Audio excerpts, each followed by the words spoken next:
during a three-point game early in the fourth quarter against Washington on Sunday night. Here was what Sanders said. Man, if I'm being honest, nobody liked the decision. Nobody, and that's all I could say, really. But I don't know who was the main person behind that decision. But all I know is a lot of people on the team was confused. Okay, so let's get down to brass tacks here. Ryan Clark, one of the things that I think fans love about football is that almost no games are meaningless. There are a lot of meaningless games in other sports, and one of the things about pro football is that generally the players don't treat even the meaningless ones like they're meaningless, and you gave a great example of that earlier this morning. Fire everybody up. I wasn't necessarily trying to fire everybody up, Greeny, but I was just saying what it was, and it might have made me stupid.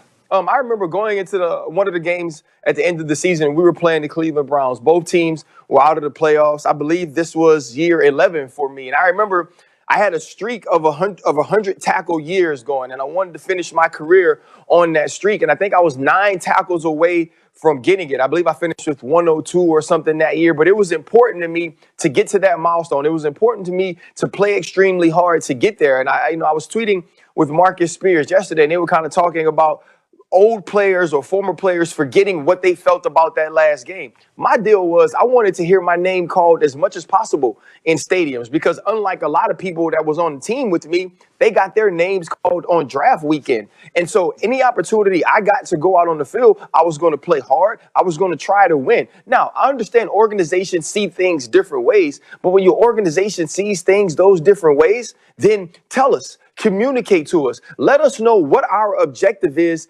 this week. And I think another part, something I was thinking about, in my second to last game of my career, we played the Philadelphia Eagles. Obviously, I was playing for Washington at the time. We were terrible. We were not going to go to the playoffs. We had already been eliminated.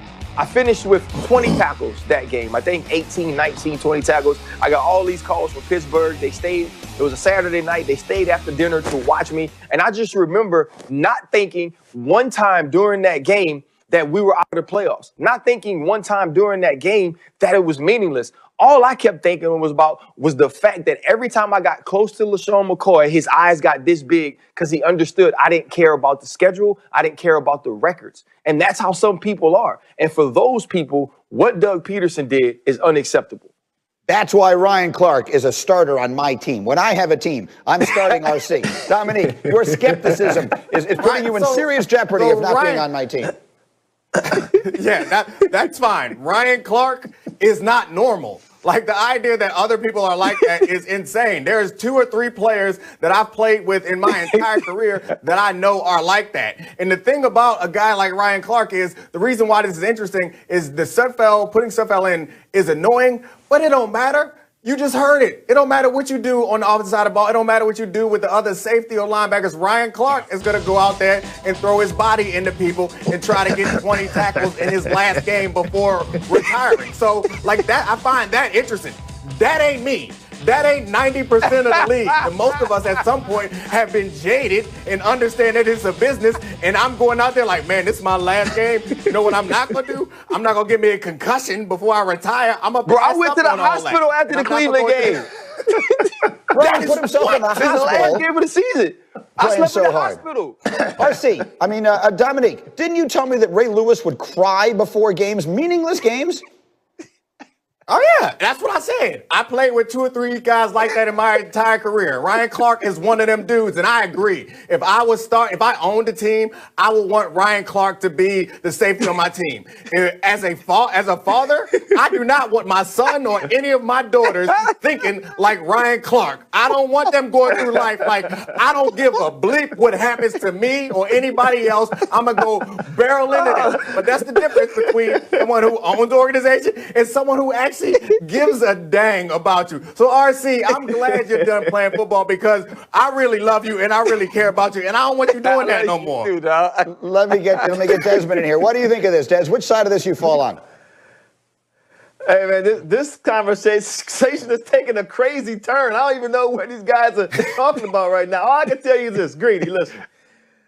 As long as I've been playing competitive football, the one thing I can tell you is this. If you're having a bad season, you still want to end on a good note. You want to end on a win. So I was really surprised. I'm watching the game with my daughter, Sydney, and I'm just trying to wrap my head around what's going on with Doug Peterson. Why is he making this call? The only other explanation that made sense was if this quarterback was going to hit an incentive by playing a certain amount of snaps, then I get that. But outside of helping the guy reach an incentive, I don't know why you make that call and you send your guys home with this bad taste in their mouth. This is one of the absolute worst ways to end a season.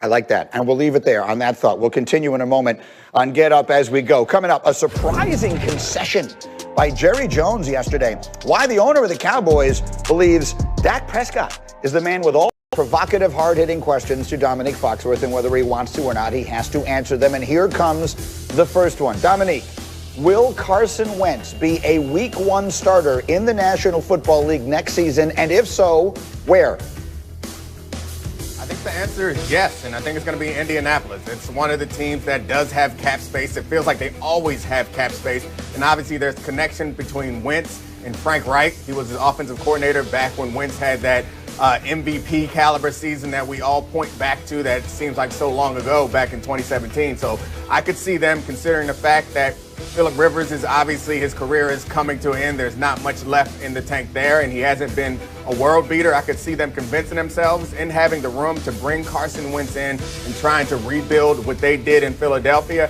out there in Indianapolis to pair with that really reliable defense. Okay, I like that one a lot. Next, there are 6 head coaching vacancies in the National Football League as we speak. Which of those is the most attractive?